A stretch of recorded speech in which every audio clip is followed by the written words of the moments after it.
síðasta þætti tókum við fyrir haustið og veturinn og nú höldum við áfram inn í vorið og sumarið. Elmu slíta ísabönd, ört til sæfa streyma. Nú vorum vog og lönd, vor í dalnum heima. Vor til starfa vekur þrá, vonir brjóstum glæðir. Vorið lífgar við sinn strá, vorið ísa bræðir. Vorið markar nýtt upphaf eftir langan vetur og það fátt vorlegra en kýr að sleppa út eftir inniveruna undanfarna mánuði.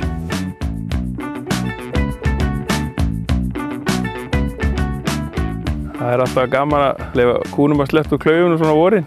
Þetta svipað á þegar við förum á ball eftir langan tíma og þó að maður sé með róbóta þá verður maður að láta þær út.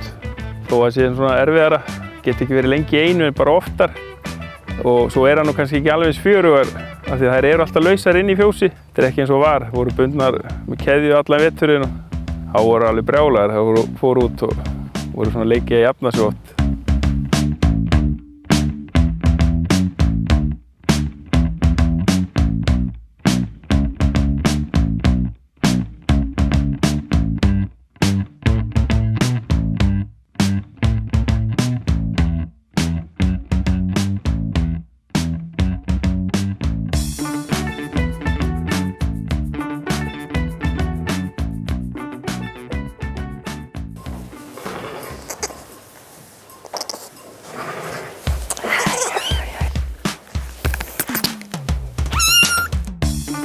Eitt af því sem allir tengja við vorið sauðburðurinn en mörgum finnst það skemmtilegasti tíminn í sveitinni. Hjá bændum að mörgu að huga á þessum tíma. Hvað svona merkilegt við sauðburð? Merkilegt? Það tala allir þetta bara málið. Þetta bara, örugglega bara eins og allt annað, það sem nýtt líf kviknar og þegar þú það að fæðast ungviði alltaf falleg. Þetta einhvern veginn stemmingin, alltaf gaman að sjá, nýbakar maður, karalömbin sín og þetta bara svona einhvern veginn. Ég held að þetta sé eitthvað bara sem tengist ungviðum, það bara sama hvað ungviði fæðast, það alltaf gaman. Kettlingar, lömb, folöld, þetta bara einhvern veginn stemmingin. Þetta eitthvað svona, og svo vorið og þetta bara einhvern veginn verður að svona einhverjum skemmtilegum tíma. Ertu ekkert stressuð? Jú, sérstaklega á nóttunni.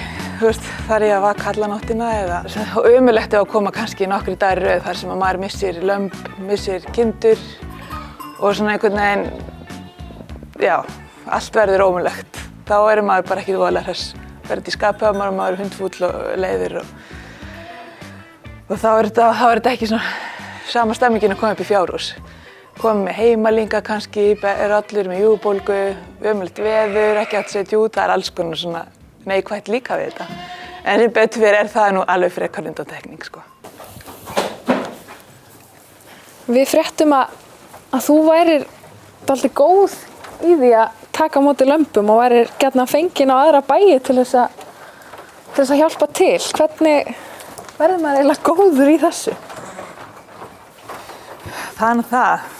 Ég veit það ekki. Maður þarf, flestir sem að innan gæslepa góðir að taka á móti lömbum kannski frekar handsmáir. Það svona sem skiptir allt í miklu máli. Svo segi ég alltaf að maður þurfi að vera svolítið vondur. Maður þarf að vera bara ákveðin í að þora. Þannig að mörgum finnst það erfitt að vera svona pínulítið vondur, sko.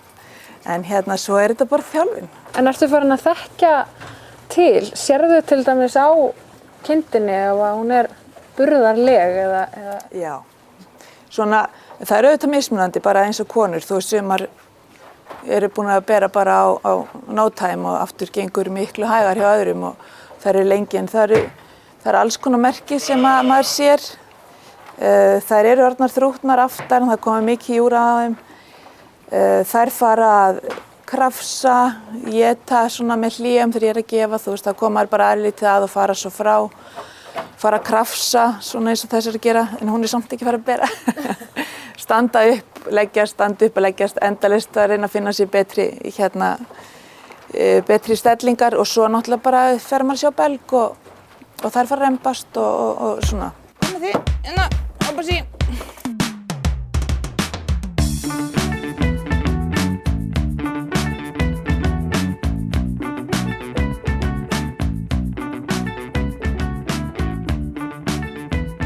Ert þú með eitthvað lélega fætur, vinurinn? Heyrðu. Við erum búin að bíða þessum tíma og núna er verið að gefa hann, þannig að nú hlýtur eitthvað að fara að gerast.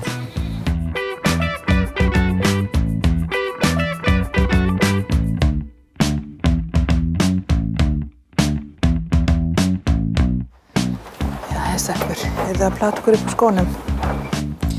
Hér er enginn komin á stað, stelpur. Þið verðið, ég þarf að fá fleiri sæðislömb. Þið eruð í sjónvarpinu, stelpur.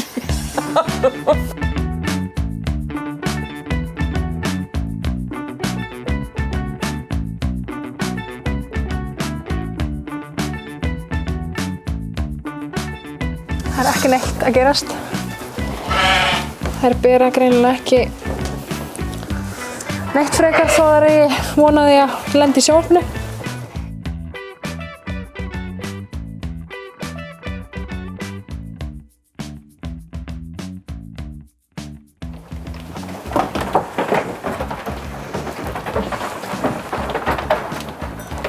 Nú er það alltaf vilsar. Hér eru tveir fætur. Þetta er á lífi. Það er hellingsbrikl hérna. Heyrðu, ertu til í að koma að standa hérna hjá henni bara? Já.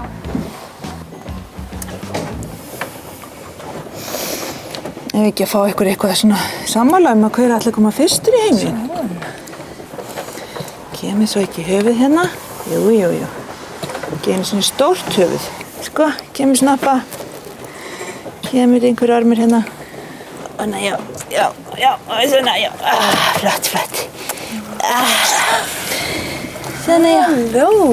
Já, það er komið lítil kind.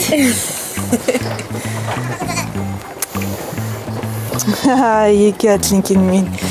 Þetta er nú búið að taka svolítið langan tíma. Já.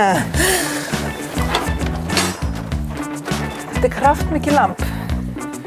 Já, þarna kemur hann félagi.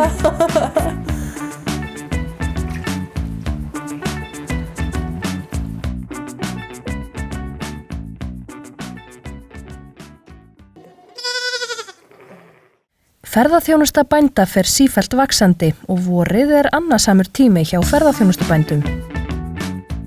Vorið fer mikið í að dytta að. Það þarf einfaldlega að fara yfir alla hluti árlega til þess að allt líti nú vel út.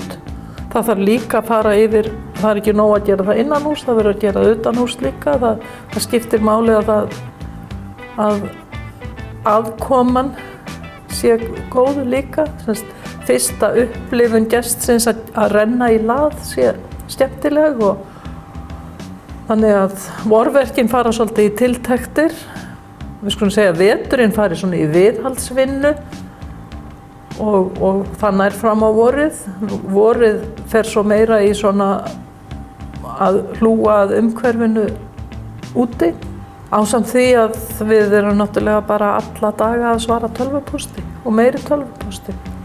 En finnst þér þessir erlendu ferðamenn sem eru að koma hingað hafa áhuga á því einmitt að fá að sjá kýrnar, fá að sjá svona íslenska bóndan í sínu náttúrulega umhverfi? Já, ég held það. Að margir vilji sjá hann ekki, þeir þurfa kannski ekki endilega að vera alveg ofan í honum. En að hafa farið sveitina, séð að það er fólk að vinna út á túnni eða fólk að vinna í, það er líf og það eru skepnur, já, þeir taka eftir því. Það var mikil á þeim árum sem við fórum í þetta, það var mikil umræða út í sveitunum það að finna einhverja viðbótarstoðir. Það var samdráttur vegna þess að það var verið að setja á kvóta og menn gat ekki framleitt ótakmarkað og svoleiðis, og þá var verið að með alls kyns hugmyndir, meðal annars ferðaþjónustu.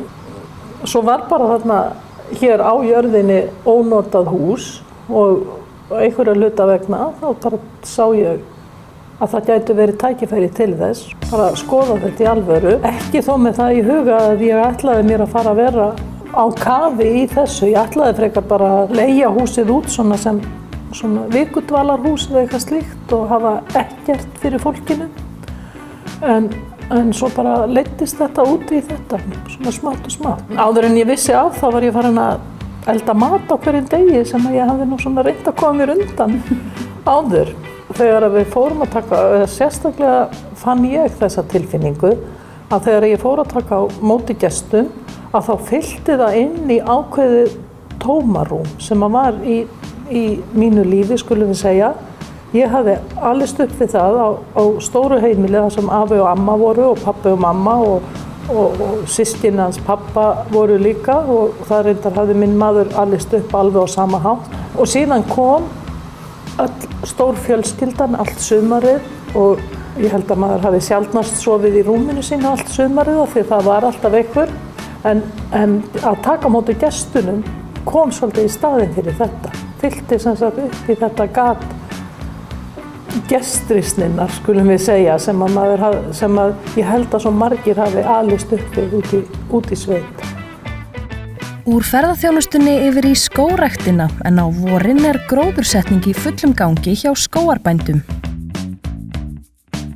Þetta nú aðalvinnan á vorinu, en þá farið í að gera það og það þarf náttúrulega að gera ófrosinni jörð og síðan þarf að skipuleggja landið, teikna upp einstaka reiti. Þetta allt reita niður eftir jarðvegsgerð og ýmsu fleiri, og þetta svona aðskilið með mýrum og lækjum og öðru slíku.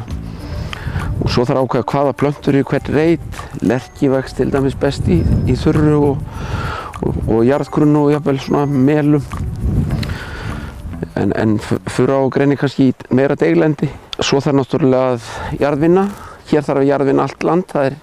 Það fjalldrapi sem hefur svona eitrunaráhrif, og það líka annar gróður tekur frá plöntunni, hún þarf þá næringu sem til í landinu, og þannig það þarf að jarðvinna. Síðan farið ég að planta. Það þarf að bera á áburð. Það þarf eitthvað milli 12 og 13 grömm af áburði á plöntuna á eftir, og það þarf að setja hann á þannig að hann liggi ekki að stofninum, en samt þannig að planta ná honum. Þetta gert af vorinu, síðan kemur nú haustið og það náttúrulega ekki gert fyrstu árin, en svo kemur að því að það þarf að fara að grisja. Fyrsta grisjun kölluð bilun, af því það verður jafna bilið. Þá verður að fækka plöntum. Í upphafi var plantað hérna 4000 plöntum á hektara og það er reyndar búið að minnka það niður í 3000 plöntum núna. Þá þessum trjám sem orðin dálítil tré, þetta gert eftir svona 15 ár, 15, 16, 18 ár. Og þá eiga trén að vera orðin svona 4,5 metrar á hæð og þá fækkað niður svona 1800 tré á hektara. Og síðan náttúrulega grisjað eftir það kannski 2 sinnum eitthvað svoleiðis og reyndi alltaf að taka lökustu einstaklingana og henda þeim frá.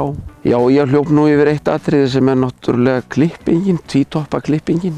Það er að ef að tré verður fyrir áfalli, kélur eða eitthvað, ef brotnar að toppurinn, þá koma kannski 3 upp í staðinn og þá mjög gott að klippa af þannig að það sé bara einn sem vex upp og þá myndar hann bara beinan ból aftur. Það einhver hlykkur þarna fyrstu árin en hann hverfur og bólurinn verður beinn. Hér þarf þetta að fara í einhverjar björgunaraðgerðir. Já, ef það er bara hreinlega ekki orðið of seint, en sko þetta tré á sér nú alla viðreisnar von. Þetta eru orðnir 3 stofnar. Það er nú ekki alveg rétti tíminn til að klippa en hérna, þetta er svona tilgangurinn með þessari klippingu. Það er að reyna að gera lélega nefni við góðan. En hvernig veistu hvaða topp þú átt að taka af þessum Sko, gröfum? ég skil eftir þann sem er svona gróskumestur. Ég veðja bara á einhvern að hann muni verða stofn í framtíðinni. Ég var nú svo svartsýnn þegar við byrjuðum á þessu að ég sagði að ég ætla allavega að rækta timbur, þannig er þetta að smíða kassan utan um mig þegar ég fer hún í jörðina og reiknaði nú þó kannski með að það þyrfti að hafa timbrið þvert, en ég er löngu búinn að sjá að það er hægt að hafa það lánsum sko bara. Það er lúxus.